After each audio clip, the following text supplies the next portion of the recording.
All right. Fired up. How about you? All right, let's get it on. I want to talk to you about the movement. You ready? Say yes. Awesome. Listen, one thing I want to tell you about movements, they want to fight the establishment. Dean and I were talking backstage. Let me tell you what we are.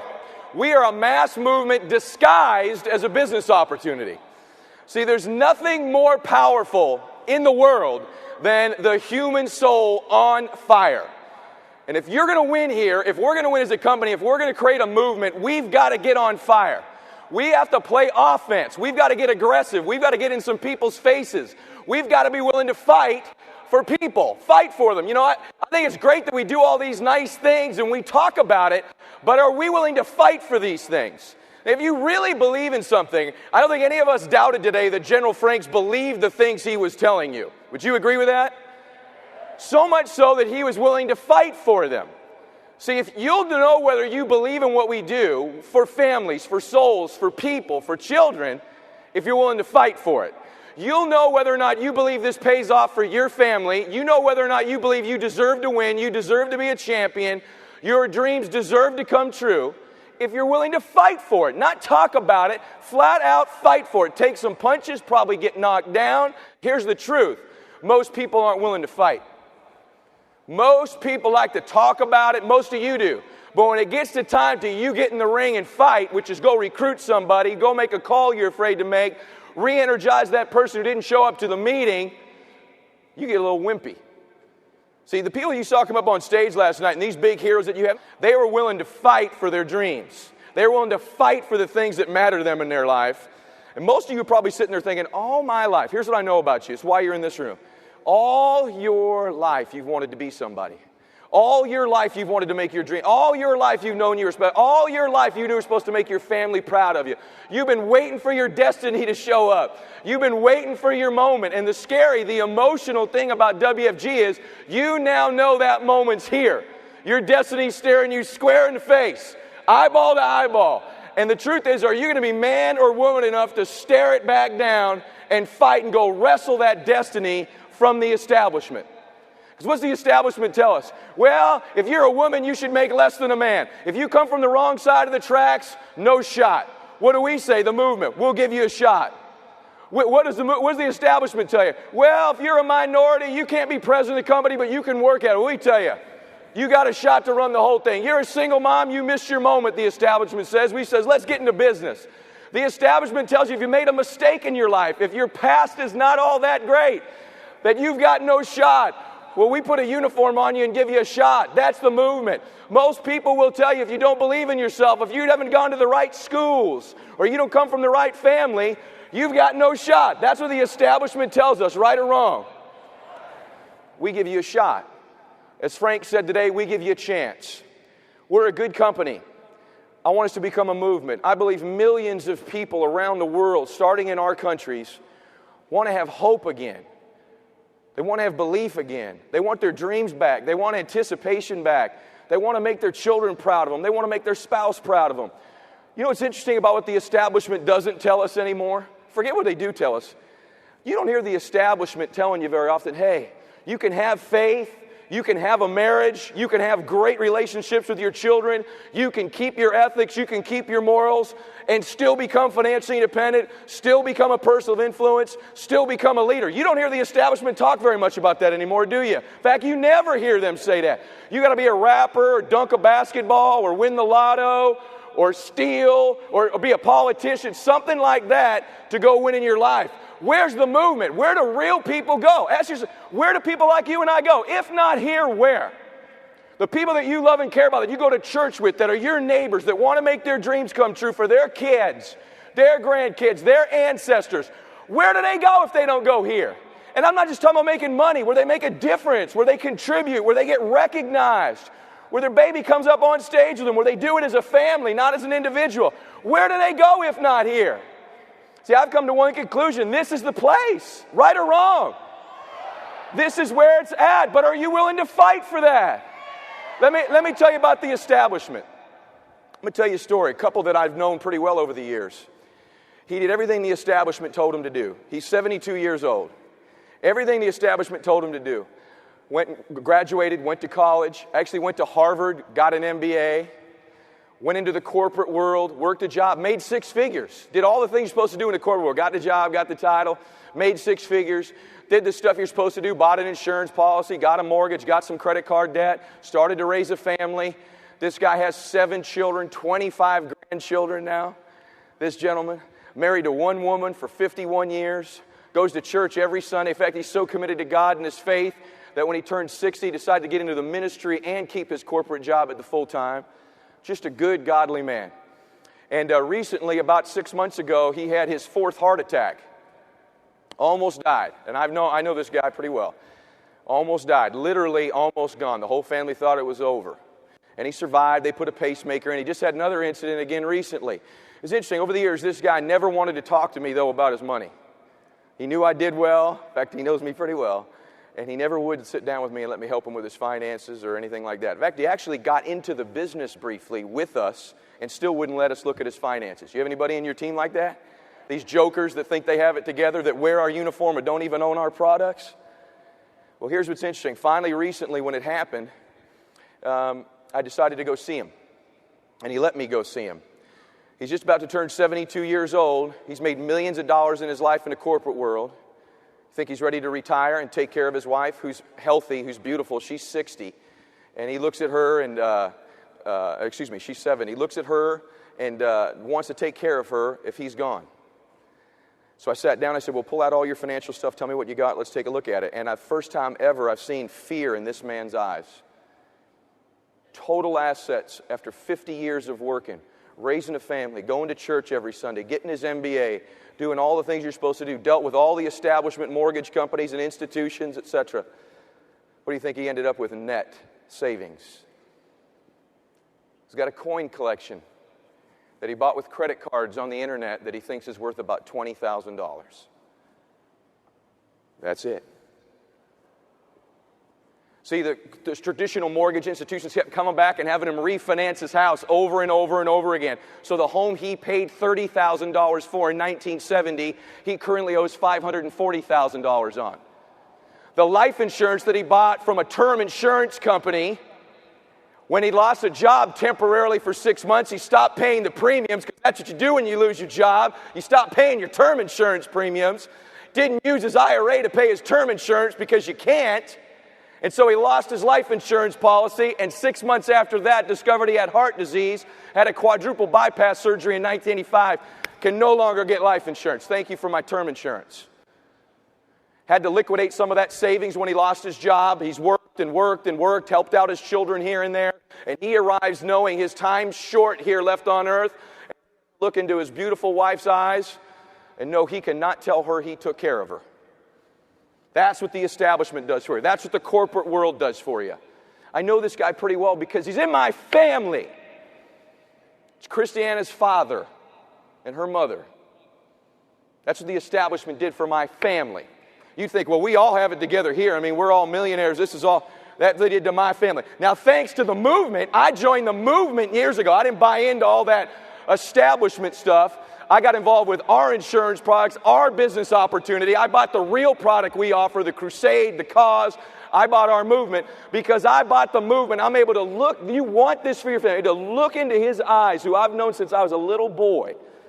And when I married his daughter, I promised to take care of his daughter.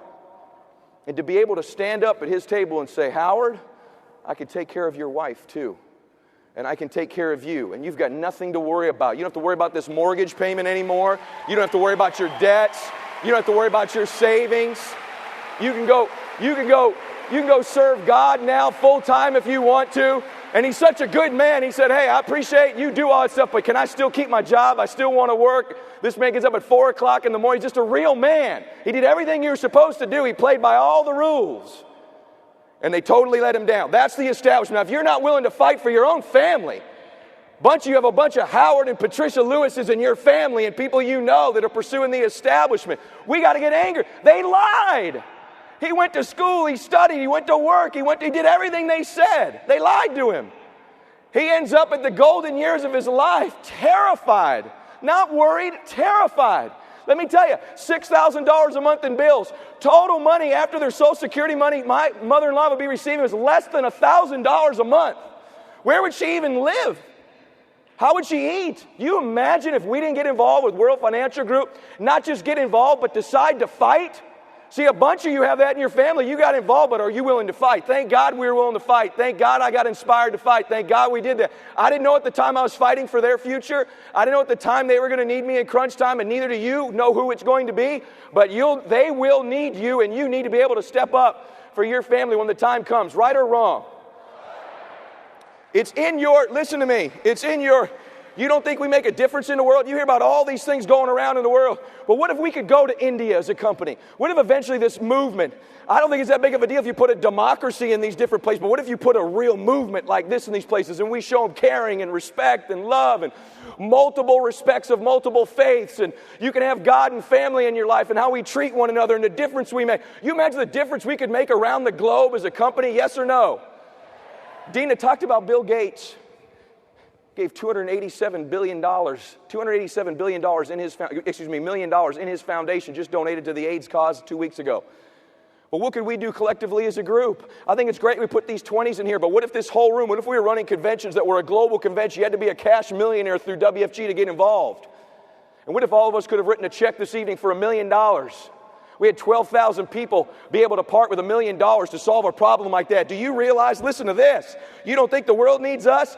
80 million children worldwide, children under the age of 5, have died since the year 2000 because of either lack of food, water, or medicine. Off the planet, someone's child gone. You don't think the world needs World Financial Group? You don't think the world needs you to step up? It's bigger than just you. It's bigger than just your family. The world needs what we do. The world needs hope. The world needs our message. This is a big dadgum deal. It's worthy of your commitment. It's worthy of your focus. It's worthy of you willing to take a few shots. It's worthy of you sticking it out. It's worthy of it. Our opportunity is worthy of your best. The good news is your best is enough. You know, you look at our company, there's kind of a ragtag group that comes across this stage, man. I mean, this is probably not your traditional financial services meeting. Usually they don't wear hockey jerseys. I've told to financial service, not too many 6'5" brothers wearing hockey jerseys, Charlie A, at most financial services meetings. I'm pretty sure at the Prudential Convention they didn't have a bald-headed Mexican jump off the stage, face dive into his team. You know, we're just a little bit strange. But when little Swan Nguyen was growing up in Vietnam, literally fled the country to come here, could you imagine someday fleeing all of that to be able to come back and become the man and the difference maker he's made in his life? And what we could do someday bringing this to Southeast Asia, all throughout Asia. Little Charlie never met his dad, 8 years old, comes to this country from Haiti. Who'd have thought you, Charlie, on the way here at 8 years old, would have become a part of the movement, totally changed your life forever? Or Harlow jumping off the stage, born in Mexico, didn't speak any English, came to this country, didn't speak a lick. Born on a room with a dirt floor, no running water. He'd be a part of the movement. If you haven't got the picture of it, this is incredible, that something amazing is happening here, I can't help you. It's awesome. It's awesome. Now here's the good news about these movements. I'm reading a book on mass movements right now. This is what it tells me. Mass movements are made up of a lot of other smaller movements in it. So the fact that you're pursuing the investment revolution aggressively, or the protection revolution, or the debt revolution, that's okay. That's part of our greater mass movement. It's not an either or, it can be both. We need an IRA revolution. We need a protection revolution. What if someone had sold Howard Lewis a VUL back in those days? Times got a little bump. He could have dumped into the sub account, paid his premiums. He'd have a seven-figure term policy. They'd be fine right now. What if someone would have managed some of the money he made? What if they would have done an ethical job of getting him out of debt? What if he would have jumped in our business, a bright man, Harvard MBA graduate, good man of God, family man, everybody he knows, respects, and loves him? What could he have done in our business? What could you have done? Have you done everything you could do here? I mean, honestly, if you look in the mirror right now, the convention at this second, and I said, hey, job one, go look in the mirror, answer honestly. Have you done everything you could to make the WFG movement happen? And have you done everything you could to make the Your Family movement happen? Could you look back in the mirror as a woman at yourself or a man and say, I maxed it out. I fought, I slugged it out, I gave it everything I got. Can you honestly say that? Because I kind of think you at least owe your family that. Would you agree? Yes or no? Just curious to hear you. That was weak, yes or no? That was not weak. I had a client recently. I want to tell you about our crusade. I had a client recently that in my business, my former business, 13 years ago. And when I sat down in this man's home, how many of you have sat in someone's home and their kitchen table and talked to that family? Anybody done that? Let me see. You know, we don't realize at the time because we're a little nervous, what's the words, but we may be the last or only person to ever come in their lives that can make their dreams come true, that can protect their child, that'll get their children to school, that may even keep their marriage together. You may be the only one. You may be their savior in that sense. In that sense. So I went and saw this gentleman, and we sat down and talked about all his dreams, and I did put a plan in place for him. We talked about his dreams, and it was interesting sitting there about how he was going to go get his MBA. This guy had dreams. He wanted to go to Italy and go to cooking school. And he wanted to start his own business. And he wanted to take his wife to Europe. He had these dreams because in doing the plan, we talked about the dreams. And I met his son at the time. He was near my age. Well, he passed away, and I got the message actually when we were in Mexico. So when we got back, I called, and I actually got his son. And I want all the mothers and fathers to hear this because I don't think you ever want to hear this. I said, whatever became of Dennis? I asked this man's son, who's no longer here, whatever became of Dennis? Did he do the thing in Italy with the cooking school? Did he go get his MBA? Did he start the business? His own son reacted immediately to what I said. I don't even think he had a chance to process it. And I said, what happened to Dennis? And his son's answer to me was, not much. I asked this boy about his father's life. He said, not much. What would your son say right now? What would your daughter say right now if I asked them honestly and they knew better? He said this to me. He said, you know, my dad was scared. This man said this to me. My father was scared. He was scared to put people off. He was scared of what people thought of him. He was scared to make a mistake. He was afraid all the time of making the wrong decision. My dad overall lived afraid. Ultimately, my dad's living afraid caused him to be terrified as he was nearing death. That's what he said. As his dad was facing death, the very things that he was terrified in about death was because of the things he didn't do when he lived his life. He hadn't got his faith together. He had not accepted what he needed to accept. He had not made his dreams come true. He had not faced his destiny. He was a good man. Don't make any difference. People are good. That's a ticket into being a person. That doesn't win the game. Winning the game is, did you make sure you served your God when you were here? Did you accept Him? Did you serve your God? Did you serve your family? Did you make a difference for your family? Did you face your destiny square in the eye and make it happen? Now, as excited as I am for all of you who have this great opportunity to face your destiny in the eye and get in the ring and have this fight and get it on and create this movement in your family and in your life and with this great WFG cause that we're going to take to the world that needs us so badly. As excited as I am and as optimistic as I am for you, I'm scared. I'm scared you'll miss your moment. I'm scared you'll be casual. I'm scared you think the meetings are too long. I'm scared you won't get focused. I'm scared you think you have a whole bunch of time. I'm scared you don't understand it's probably on the line. There aren't a lot of things in life that come along like this. I don't know if this is your first, best, or last opportunity, but I know it's right here, right now, and I know I'm talking to you. I came here today to talk to you. As happy as I am that you've got that opportunity, I'm scared you might miss it. I'm scared you may live your life afraid. Afraid to go for it. Afraid to love it with your heart. Afraid to show courage. Afraid you might lose. Afraid it might not work. Afraid you'll disappoint your family. Afraid of what your friends will think you're in the business. Afraid of what someone might think if they don't make it in the business with you. I'm afraid of what your fear may cost you. What you need in your business more than anything is faith. Faith. Think about the people you know that have the most faith. The people you know that have the most faith are the ones who have gone through the most adversity in their lives. The person you think is the most God-fearing faith woman you know, they've had the toughest road.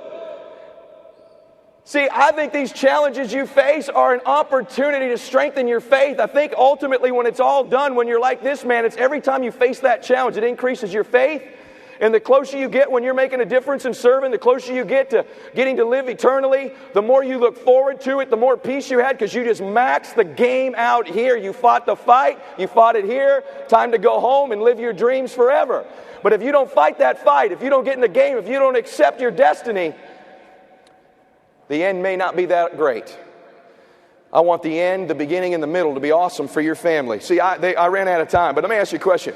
If you were to write a time capsule right now, if I said, listen, we're going to stop the meeting, I want you to write to your grandchildren right now. If you've got grandchildren, I want you to write to your great-grandchildren, and I want you to give them an honest description of your life.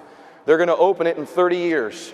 Right now, write the story of your life so far. These are the blessings, these are the gifts, these are the opportunities in my life so far, WFG and otherwise, and this is what I did with them. This is why you can be proud of me. This is the difference I made in our legacy. This is where you come from. This is what you're a part of. This is the way me and your grandmother and your grandfather lived. If I had you write that, would you be proud of everything you had on that page? Would you want them reading it? Are you satisfied in totality with all the things you've done and accomplished and contributed and made a difference in, all the memories, all the magic moments? Or as you were writing that page, would there be some regret? Would there be some moments you missed, some opportunities you didn't go for? Sometimes you showed fear instead of faith. Sometimes you didn't swing back in the fight. You took some punches and laid down. Grown man laying down in front of his family, knocked out on his butt. Grown woman in front of her daughter, getting knocked down and not getting up. What would that page look like? Here's the good news. You don't have to write that page today, but you will write that page someday. And you're in the game, you're in the arena, you're in the fight, and you've got a chance to rewrite the record books, the absolute record books of your life. Don't miss that opportunity. This could be just another line on your tombstone of stuff you missed out on, were too afraid to play, too cool. And by the way, too cool, too busy, too down is all code for too scared. I'm too successful where I am already. You're afraid here. So, boy, I'm fired up. Are you fired up or what? Fired up, man. Can you imagine our lives? Can you imagine your life in this moment without WFG? Can you imagine this, not this shot, this intensity, those butterflies, those chills, those feelings we all get right now? Can you imagine life without this? Well, bottle that feeling and give it to some man. They want to feel, people want to feel what we feel. They want to believe what we believe. They want the game. They want the arena. They want to fight. They want to make it happen. They want to live their dreams. And you have all that to offer them in this movement. And in that movement, we're going to dominate the establishment in corporate America, dominate education, dominate savings, dominate these erroneous debt companies running up debts, owing $500,000 on a home like that. Wrong. Just always, I love it. I love the game. Sorry. All right. Got to finish. Let me tell you something. This arena that you're in, thank you very much. You're in this arena for your family. Here's how I kind of look at life. I can't wait to get home. I miss my kids. I just had to say that. I just miss them. I thought of my babies. I miss my kids. Anyway, this game of your life, if I was to look at my life like a big arena in your life, and outside the ring, watching my life happen is my Lord first, watching every moment of it, right? And then I've got my wife, and she watches this fight I'm in, and it is a fight. I'm in the arena of life. I've got my babies, Max and Bella, are watching me, my parents and my sisters, and then I got Charlie A. and Haro, Layman, and all the guys, all my buddies, Rake, all my buddies around the ring watching me in this game. And the same is true of you. See, your life is almost like this arena, and it's interesting, as you're in that game slugging, they're on the sides, whether you know it or not, watching how you handle it. Watching whether you show courage. You ever watch a boxing match and you watch these moms or wives in the crowd when the guy's getting hit with their kids there, and Christianity says, I just don't know if I could go watch that. And I've oftentimes felt, you are watching that. I'm not taking a glove to the head, but I'm out in business taking blows all the time, overcoming adversity, my fears, things I worry about, things like that. And so are my teammates. And your family, man, is the same way. They're watching you in this game. And it's all about how you play it. Do you show courage? Do you show kindness? Do you show faith? Do you help your fellow teammates?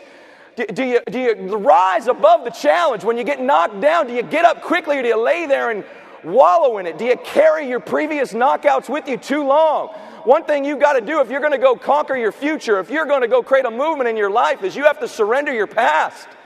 The previous knockouts are over. They don't count anymore. And by the way, even your previous victories, you can't take them into the next fight. The fight starts now. And if you get knocked down, get up. And they're watching you get knocked down. And you're teaching your kids and your spouse and your grandchildren. You're teaching them how you react in life by how you do this. Do you rise up? Do you get up? Do you take another swing? When you win, do you win graciously? And all the time they're out there cheerleading for you. And all we want for you in WFG is when the fight's over, whatever that fight is for you, financial independence, making a difference, bringing people to their faith, whatever that fight is, that eventually you stand in that ring in the center, a champion. Yeah, we did it. And they rush the ring, and it's your wife, and it's your children, and your husband, and it's you and the people that matter, because none of us will be there celebrating your life in the middle of the ring of the fight. Yes, we did it. And there'll be people that have passed on, your grandparents and great-grandparents, saying, that's my grandson. Man, he's tough, he's strong, he's kind, he made a difference. That's my daughter. That's my dad. That's my brother. Watching you. The people that love you, that care about you. I want to be very clear with you as we move out tonight and we go on to the rest of the meeting. You're in a fight for your destiny. You're in a fight for your family. All we want you to do is fight. All we want you to do is believe. Here's the good news. We'll be there to even pick you up when you get knocked down. But eventually, it's like any other sport. When I played baseball, there were 9 guys on the team, but 4 times a night, it was me and the guy with the wrong lid on throwing really hard fastballs at me. And it was a battle between me and that dude. And eventually, it's going to be a battle between you and your destiny. It's going to be a battle between you and your faith. It's going to be a battle. Will you show faith? Will you show courage? Will you swing back? Will you make your family proud of you? That's my son. Because one way or the other, they're going to say, that was my son. And I don't know what, at the end of your fight, if you want them saying, what happened in the fight of the life of so-and-so? I don't want anybody saying, not much. Not much. I want them to say, he was a champion. He showed faith. He showed strength. Let me tell you what I know about you. I know you can do it. I know God's with you in your business. I know He's blessing you. And I know if you bring Him into the ring with you, your chances go through the roof. And I know you can do it. I know we need you to do it. Game on. You're in for the fight of your life. Who's in for the fight? Let me hear you. Who's willing to fight? Awesome. God bless you. Let's have a great meeting. Take care.